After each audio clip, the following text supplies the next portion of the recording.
Voice memo 24-8. This is Fortnite mechanic number 45. Notes to my future selves.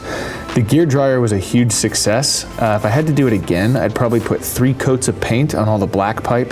The Wi-Fi outlet was a really clean solution, but I think I'd rather go analog with a timer switch.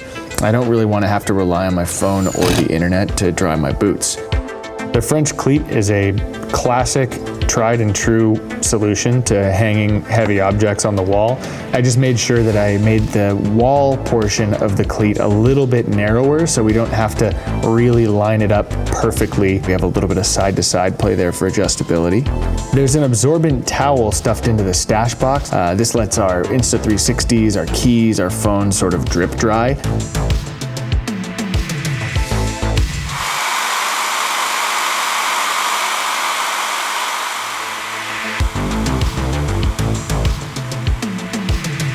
All in all, I'm pretty happy with it. It's a cool way to store your gear year-round, even if you're not using the blow-drying feature. But judging by the way that Ryan's been looking at it, I think he's gonna steal it, so we should probably make another one anyway, and we can do some of those changes on round 2. Anyway, good job, buddy. We believe in us. Thanks for watching, guys. This video is brought to you by our sponsor, Flying Eyes.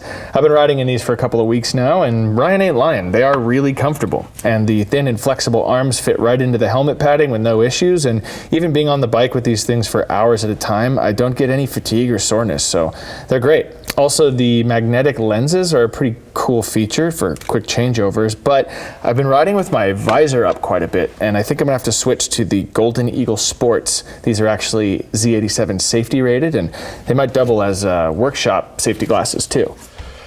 Pretty cool, huh? Don't answer that.